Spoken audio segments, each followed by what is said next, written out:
Bonjour à tous. Je vous propose de rencontrer ensemble des artisans, des artistes, des entrepreneurs qui vont partager avec nous leur parcours de vie. L'idée, c'est de donner une autre dimension à mon parcours de photographe. Il m'arrive souvent de rencontrer des personnes pleines d'expérience, de vérité, de savoir-faire. Et pour entrer vraiment en profondeur dans leur monde, je pense que l'audio est un format qui s'y prête très bien. Avant de lancer l'interview, je me dois de vous informer que mes publications sont très irrégulières, car j'ai un agenda assez compliqué, surtout avec mes différentes activités. Aussi, le meilleur moyen de me suivre, c'est encore de me laisser votre email sur mon blog, déclic.photographie/blog. Je vous enverrai les podcasts à venir, les événements auxquels je participe, quelques anecdotes et quelques participations. Il y a aussi quelques liens intéressants, on verra bien. Encore une petite info, si vous désirez présenter une activité d'artisan, d'artiste, de tailleur, de styliste et autres, n'hésitez pas à prendre contact avec moi, ça m'intéresse. Pour une interview, pour un partage, pour construire une activité, donc en vous souhaitant une agréable écoute. Bonjour Sandra. Bonjour. Comment vas-tu? Ça va bien et vous? Ça, tu me vois? Oh, je vous vois. Oui, ça va. Commence bien. Coupé. Non, pas du tout, ça on va garder. Alors, on va essayer de faire une petite interview avec toi. Oui. Sur toi, sur ton activité, voir un petit peu qui es-tu. Est-ce que tu pourrais te présenter en quelques mots? Je m'appelle Sandra Testaferrata. Mon nom d'artiste c'est Mademoiselle Hatter. J'ai commencé mes études il y a quelques années en tant que styliste et de fil en aiguille, je suis devenue chapelière. J'ai fait mes études à l'Institut Bischoff-Chem à Bruxelles. Ensuite, je suis partie sur Binche où j'ai commencé des études et une formation de costume de théâtre parce que voulais devenir costumière de théâtre à la base. Et durant cette formation, on m'a annoncé que je devais obligatoirement, pour avoir mon diplôme, faire de la chapellerie. Ce qui ne m'a pas enchantée du tout de prime abord, parce que quand on est une fille de 18 ans, qu'on nous dit tu vas faire chapellerie, on se dit oh, c'est un truc de vieux, j'ai pas envie. Et tout compte fait, voilà, comme on m'oblige un petit peu, je l'ai fait. Et au bout du deuxième cours, je suis tombée folle amoureuse du métier et j'ai vraiment avancé plus là-dedans que dans les costumes. Et quand j'ai repris mon activité après quelques années de stop, je n'ai ouvert plus que quasi ma chapellerie. Donc je fais encore des costumes, des vêtements sur demande ou pour mes shootings photos, mais je me suis vraiment spécialisée dans la chapellerie. J'ai fait 4 ans de stylisme et j'ai refait encore 3 ans de costume et 2 ans de chapellerie. Quand tu étais petite, oui. Tu voulais faire quoi comme boulot? Je voulais travailler dans le spectacle. C'est bien. Je voulais devenir danseuse. Tu as suivi des cours de danse? Ah non. Quand j'étais petite, j'étais assez renfermée et je n'ai jamais voulu me retrouver dans un cours avec d'autres personnes. Et après, j'ai fait du théâtre parce que voilà, on m'a dit si tu n'oses pas, essaie le théâtre. Et c'est là que j'ai aimé le théâtre, que j'ai aimé le spectacle vraiment. Et je me suis dit, c'est ça que je veux faire. Et ma maman m'a emmenée voir Cyrano de Bergerac au Carvelt. Et j'avais les étoiles plein les yeux. Et j'ai dit à ma maman, je veux faire ça, je veux faire les costumes de ces époques-là. Je trouve ça tellement merveilleux. Je veux faire ça. Et donc, c'est comme ça que j'ai fait du stylisme. Ma maman s'est dit, on va d'abord faire du stylisme. Et puis après, voilà, j'ai cherché une école où je pouvais continuer mes études. Et c'est comme ça que j'ai atterri dans la suite de mes études. Et juste après tes études, tu as démarré une activité? Tu as fait comment? J'ai d'abord démarré une activité de costumes et vêtements. Je travaillais en collaboration avec un magasin sur Jette qui faisait du GN et de la reconstitution médiévale. Parce qu'à cette époque-là, j'aimais beaucoup le médiéval, le celte et tout ça. Et puis, je faisais quelques coiffes, mais pas énormément non plus. Et ensuite, voilà, j'ai eu mon petit garçon, donc j'ai mis en pause mon activité pour me consacrer vraiment à lui. Et quand il a commencé vraiment à plus avoir besoin de moi tout le temps, ben, j'ai mes amis qui m'ont un peu poussée en me disant « T'as de l'or dans les doigts, il faut que tu continues, il faut que tu refasses quelque chose, réouvre une activité. » Mon mari a été énormément derrière moi aussi en me disant « Voilà, t'en as besoin, tu aimes ça, démarre, moi je te soutiens, démarre ton activité. » Donc ben, j'ai recommencé à faire des chapeaux et je me suis pris vraiment de passion et j'ai pu arrêter depuis en fait. Tu étais bien entourée quoi, bien encouragée aussi. J'ai été beaucoup encouragée et j'ai repris suite à des cours de danse justement un petit peu, c'était danse et l'art de la scène avec une jeune dame qui est fort pin-up et avec qui je me suis très très bien entendue et qui m'a dit mais tu fais des choses géniales vraiment, peux-tu me faire quelque chose? Et donc je lui ai fait une coiffe pour un de ses spectacles. J'ai réouvert quelques semaines après mon activité. Et tu continues à suivre des formations, à chercher de l'inspiration, à trouver des nouvelles techniques? Je suis assez autodidacte, donc je me renseigne, je regarde, je lis beaucoup comment faire, ce que je peux faire, et puis je teste. Je fais beaucoup d'essais. Et quand j'arrive à ce que je veux, à ce moment-là, voilà, je sors des nouveaux chapeaux, des nouveaux styles. Au niveau du process de création, tu procèdes comment? Tu as un patron, une idée, une inspiration? Où j'ai une inspiration, en fonction d'une époque, d'un style. Quand ce sont des commandes personnalisées, j'aime beaucoup rencontrer la personne et discuter parce que j'aime bien accorder le chapeau à la personnalité de la personne pour que les deux matchent vraiment.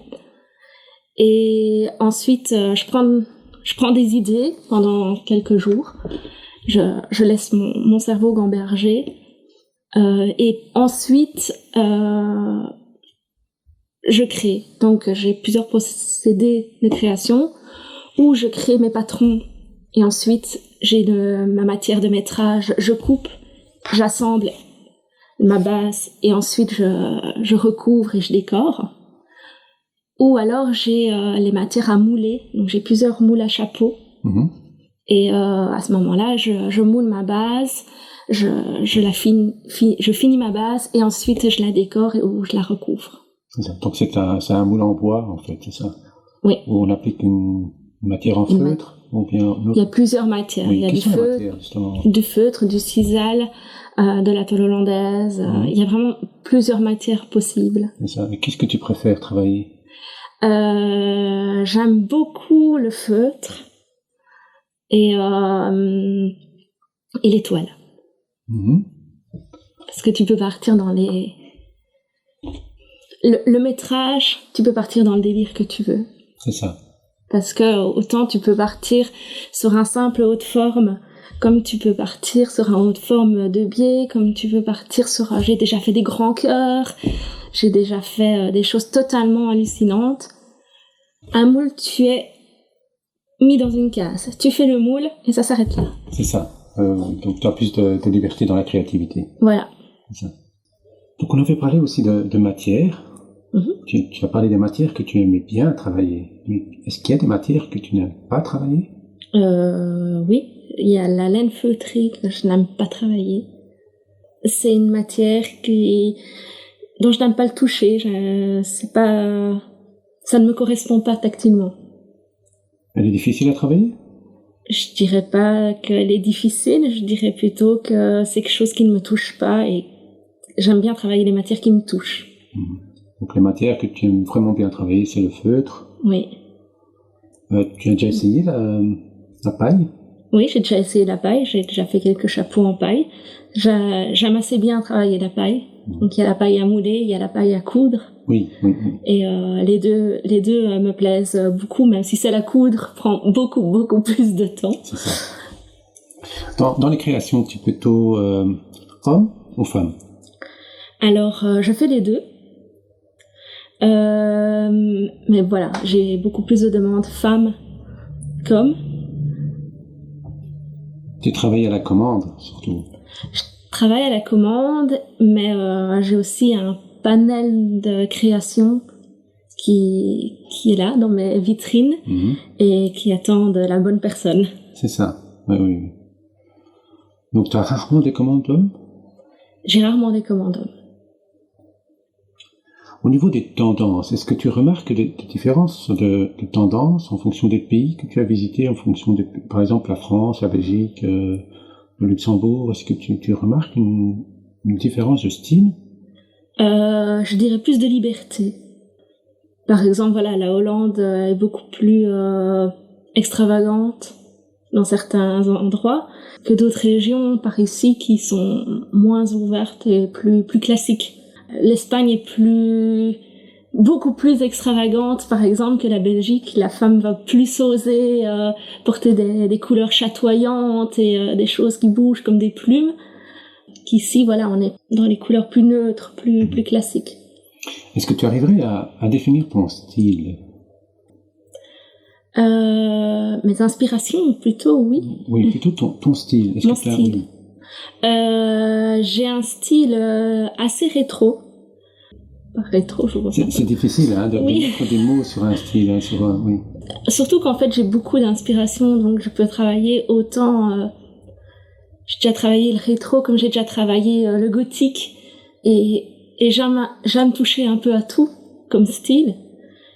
Donc c'est assez difficile de me mettre dans une case de style. Et comment on pourrait reconnaître en fait ta patte? Souvent les gens me disent qu'ils reconnaissent, mais parce que j'ai déjà des gens qui m'ont dit « Ah, j'ai vu une de vos créations, je sais que c'est vous ».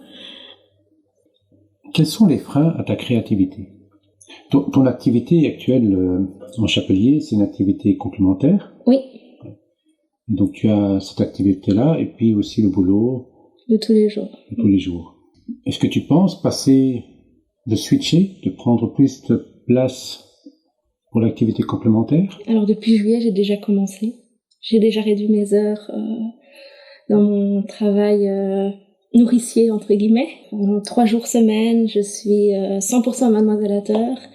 Et 4 jours semaine, je suis mademoiselle à heure le soir.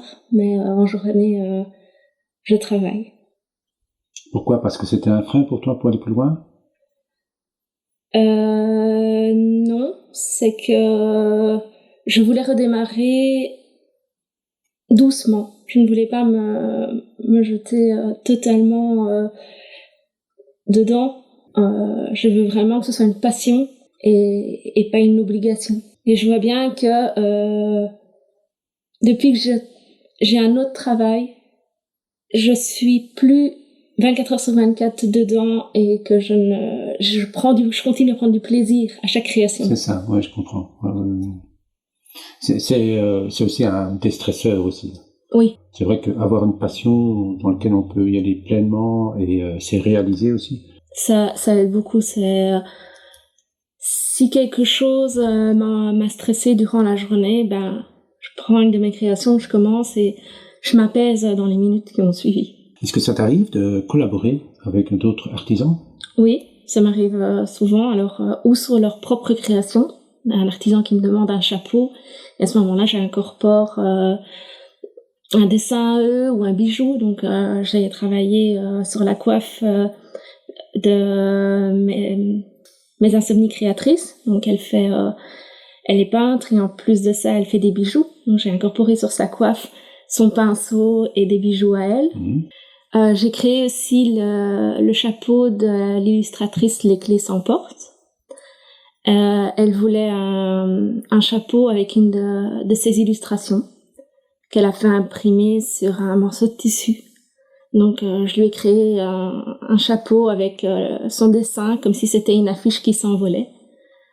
Comme ça, elle avait vraiment son propre dessin sur son chapeau et ça lui correspondait vraiment. Je travaille aussi en collaboration avec Mister Astico, qui crée des vêtements, costumes hommes et femmes et maintenant enfants. Je travaille, donc j'assortis le chapeau aux tenues qu'il crée. Donc si quelqu'un lui demande une tenue, il peut revenir chez moi en me disant voilà, j'ai commandé ou j'ai acheté ça chez Mister Astico et je voudrais le chapeau assorti. Donc je travaille en collaboration avec lui, voir ce qui fonctionnerait le mieux pour la tenue qu'il a créée. Et lui garder des morceaux de tissu et je peux recréer le chapeau vraiment dans la matière du costume. Dis-moi, est-ce que j'ai tort de dire qu'on a tous une tête à chapeau? On a tous une forme qui nous irait? Tout à fait. C'est la première chose qu'on apprend en chapellerie, c'est qu'on a tous un chapeau qui nous convient. Même s'il y a des gens à qui toutes les formes leur vont, il y a d'office une forme qui convient à chaque personne. Comment tu procèdes au niveau conseil? Donc si une femme vient à toi et me dit bon voilà, je voudrais tel style, c'est quoi les détails? En pratique, comment procèdes-tu? Je procède déjà à savoir si la personne va porter son chapeau tous les jours ou pour un événement bien précis. C'est pour un événement bien précis, voir la tenue, quel coloris elle va porter pour vraiment assortir à ce qu'elle va porter. Et j'invite toujours mes clientes, si elles le désirent, à venir essayer différentes formes. J'aime bien connaître la personne, parler avec elle quand c'est une commande personnalisée, pour vraiment la connaître et pouvoir faire une création qui lui correspond et qui lui plaira, qui ne sera que pour elle. Quand je fais des créations, je vais dire pour mes marchés et tout ça, je fonctionne à l'instinct. Mais au fil de mes déplacements, mes voyages et mes visites dans les différents événements, je remarque aussi que maintenant, de plus en plus, les hommes se remettent au chapeau. Le chapeau, j'ai remarqué, revient de plus en plus à la mode. La personne se remet à en porter, comparé à il y a quelques années quand j'ai commencé mes cours. C'était quelque chose de totalement obsolète. Tandis que maintenant, voilà, ça revient. Les gens ont le plaisir de reporter un chapeau tous les jours. Ces quelques années, je t'ai rencontré régulièrement dans les événements steampunk. Et je me rappelle d'un événement à Mons où j'avais un studio photo installé. Alors c'était un marché steampunk au Mondaneum à Mons. J'étais l'étage juste en dessous, mais j'avais vu sur ton studio photo. Et je me souviens que t'es arrivé chez chaque artisan en disant bah voilà, je viens d'ouvrir mon studio photo et je vous invite à passer. Et c'est quelque chose qui m'avait énormément touchée. Je trouvais ça vraiment génial de penser à chaque artisan qu'ils aient un petit souvenir de leur journée, parce que c'était vraiment une très très très chouette journée. C'est vrai que je te connaissais pas, donc j'étais un petit peu gênée de me dire je vais poser pour lui. J'ai tout de suite, quand je suis montée avec mon époux, j'ai tout de suite senti que tu mettais les gens à l'aise et que tu arrivais à faire en sorte que la personne soit naturelle. Au début, tu étais stressée. J'étais très stressée, en effet. Et tu as juste dû me dire une petite phrase et je me suis vraiment déridée, on va dire, parce que je me sentais très serrée dans le visage. J'ai trouvé, ce qui m'a touchée dans ton travail, c'est que tu ne fais pas des photos, je vais dire, tu mitrailles pas. C'est pas que quelque chose, voilà, je fais les photos et puis ça passe. Non, t'as ton amour du métier et tu aimes bien mettre la personne à l'aise avec toi pour qu'elle soit vraiment bien et mettre en évidence ce qu'il y a de mieux en elle. Merci pour les compliments. Avec plaisir. Est-ce que tu pourrais me décrire la tenue que tu portais ce jour-là? Oui, j'avoue avoir fait plusieurs tests. Donc j'ai essayé plusieurs tenues, plusieurs morceaux de tenue pour voir qu'est-ce qui irait le mieux, qu'est-ce que j'avais envie de porter et qu'est-ce que j'avais envie de dégager. Voilà, j'ai pris une de mes jupes préférées qui est une grande jupe en taffetas avec des bouillons et qui est dans les verts mordorés. Et j'ai pris un chemisier blanc en soie avec déjà en jabot, sur lequel je suis venue apposer un serre-taille en brocart noir lacé. Et pour avoir un peu plus chaud, parce que j'avais un petit peu peur d'avoir froid, j'ai mis une capeline en fausse fourrure brune, parce que je trouvais que tout ça correspondait très très bien avec le chapeau que j'avais envie de mettre ce jour-là, qui était un mini haut de forme en soie sauvage, couleur cuivre bronze, avec tous des engrenages et des fleurs réalisées à la main. Pour réaliser justement ce chapeau-là, ça prend beaucoup de temps? Celui-ci, je l'ai réalisé en 6 heures, parce que toutes mes pièces sont entièrement réalisées à la main. Je ne cours rien à la machine. Donc voilà, quand les mini de forme prennent vraiment plus de temps qu'un simple petit fascinateur. Donc celui-là, ouais, j'ai mis plusieurs heures à le réaliser. Mais tu étais aussi accompagnée par qui? Par mon époux, Nicolas. Il avait aussi une belle tenue. Oui, il avait une très très belle tenue et il portait le pantalon de notre mariage déjà. Et il portait aussi un gilet réalisé par Mister Astico en velours tout brocardé dans les bronzes verts, comme ça c'était vraiment assorti à notre tenue. Et pour l'événement et après maintes années de demandes, je lui ai réalisé son chapeau complet où j'ai réutilisé des chutes du gilet pour faire le dessous de la penne et le bandeau du chapeau, sur lequel je suis venue apposer des plumes de faisan que j'ai retravaillé en torsade, et la matière du chapeau était assortie à ma jupe. Bien. Et donc, dans ton activité de chapelier, est-ce que tu as des clients réguliers? Oui, j'ai des clients réguliers dans différents domaines, que ce soit le rétro, le journalier ou le steampunk. Et je travaille aussi en collaboration avec un magasin, un petit coin de parapluie à Namur, la rue des Carmes, qui a une toute petite boutique spécialisée dans le rétro. Et donc je fais du dépôt chez elle, donc elle a toujours des créations à moi et d'autres artisans. Et je cherche encore d'autres boutiques qui auraient envie de prendre mes créations en dépôt chez eux. Donc avis aux auditeurs, hein, donc si vous connaissez des adresses, n'hésitez pas à prendre contact. Hein. Pour ceux qui te connaissent au quotidien, tout le monde sait que tu as un style rétro, vintage et autres. Qu'est-ce qui te plaît en fait dans ce style? Je trouvais que les femmes avaient une élégance naturelle dans le temps. Elles étaient très féminines et élégantes, et ça me plaît. J'aime bien cette silhouette rétro.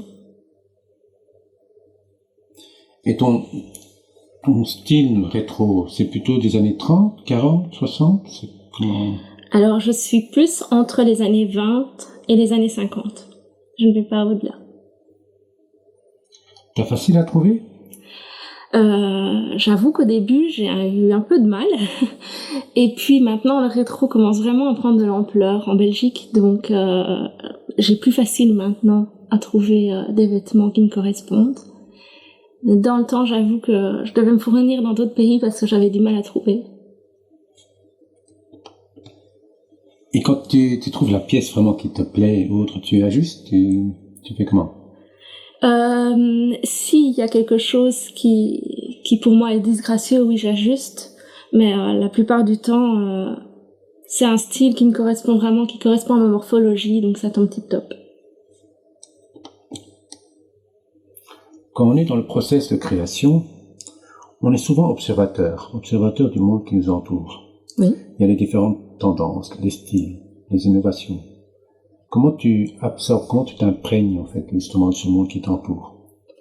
Pour moi, tout ce qui peut m'entourer est une source d'inspiration, que ce soit dans la rue, que ce soit un film, que ce soit une époque, une matière, quelle qu'elle soit, peut être une inspiration. D'ailleurs, je sors mes meilleures idées après avoir laissé mon esprit gambader au cinéma.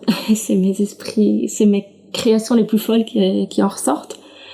Pas que je me suis inspirée du film, mais voilà, l'ambiance fait que j'imagine une nouvelle création.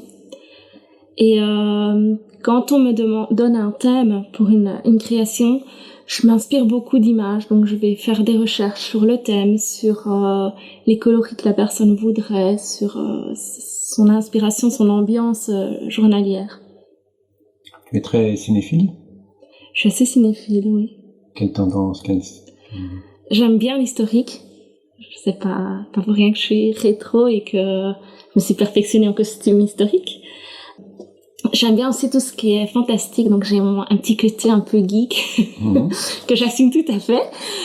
Donc voilà, je suis juste pas trop tout ce qui est policier, tout ça, c'est pas trop. C'est ça. Tiens, maintenant parlons un petit peu de steampunk. Oui. Donc tu sais que je suis un peu dans le bain, donc. Mais pour toi, le steampunk, c'est quoi? C'est un ami à ma maman qui connaissait mon travail et qui a parlé de moi à une dame qui organisait un marché steampunk à Nîmes, avec une partie steampunk. Et la dame a été voir ma page et m'a dit que voilà, elle aimait bien ce que je faisais et qu'elle aurait voulu que j'ai un stand sur son événement. Donc c'est vrai que c'était assez proche comme date, donc je connaissais le steampunk mais sans être vraiment dedans journalièrement. Et je me suis renseignée, donc j'ai fait beaucoup de recherches sur le steampunk, quel style, tout en gardant mon propre style aussi, qu'est-ce que je pouvais bien créer.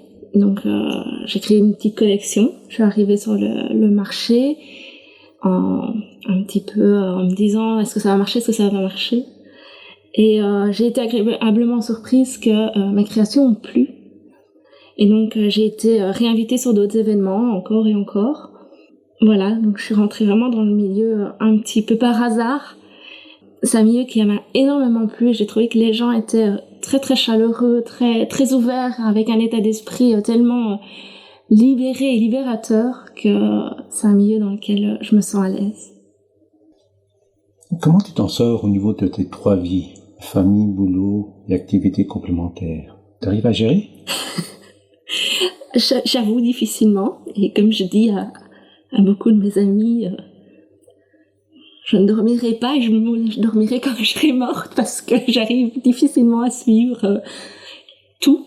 Mais ça va, j'arrive à gérer. Donc c'est vrai que ma priorité, c'est ma famille. Mais je fais énormément de choses avec ma famille, même ils viennent avec moi sur les marchés, ils me suivent dans tous mes projets, dans tous mes délires. Donc avec une famille telle que la mienne, c'est facile de coïncider le tout. C'est super important d'être bien entouré, soutenu et autres par la famille. Oui, énormément.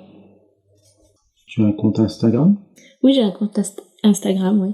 Qui s'appelle comment? Mademoiselle Hatter. Et sur Facebook? J'ai une page Facebook avec la même appellation, donc Mademoiselle Hatter. Alors c'est un apostrophe sans E, le MAD. Et sur Instagram, est-ce que tu as des comptes auxquels tu t'es abonné pour l'inspiration, pour ce que tu aimes bien, ou bien c'est des amis proches ou autres, ou bien ils sont dans le même style que toi, et ainsi de suite? Alors j'ai les deux. J'ai autant pour l'inspiration que des personnes que j'admire, ou dont j'aime le travail, que des amis. Et pour te contacter, donc on utilise ce compte-là, Instagram ou la page? Instagram ou la page, je réponds sur les deux. Tu reçois aussi des mails? Je reçois aussi des emails et... Tu as un site internet? J'ai un site internet que je dois continuer à mettre à jour. Mais oui, j'ai un site internet sur lequel on sait me contacter aussi directement. Qui est? Dis-moi. www.mademoisellehatter.be. Parlons un peu des projets futurs. Qu'est-ce que tu as en préparation? Qu'est-ce qui va arriver prochainement? Alors, j'ai plusieurs marchés qui vont arriver. Donc, j'ai Bossuit le 15 septembre sur le thème Alice au Pays des Merveilles. Et ensuite, j'ai Anno 1900 au Luxembourg avec Mister Astico. Donc, il aura quelques pièces à moi assorties à ses tenues sur son site. Ensuite, j'ai Rodmark qui est à la fête de la sorcière le 5-6 octobre Ce sera vraiment sur un thème Halloween sorcière. Et enfin, il y a eu Chronicité le 1er décembre du côté de Mons. Ça te fait un agenda bien chargé, c'est bien, c'est bien rempli. Entre ceux-là, enfin tous ces événements et les shootings photos, oui, mon agenda est bien rempli pour l'année. Parlons un peu des événements précédents. Est-ce que tu as un coup de cœur? Un coup de cœur, oui. Un événement vraiment qui t'a marqué le plus et qui, au niveau de son public ou bien de l'événement lui-même Le Mondaneum à Mons. Ça a été pour moi une journée des rencontres et des retours assez qui m'ont beaucoup touchée. Un tout grand merci en tout cas pour cette interview. C'est avec plaisir. C'était vraiment super intéressant, bien complet. Donc cette interview, on peut la retrouver sur mon site internet, mon blog, technique.photographie/blog.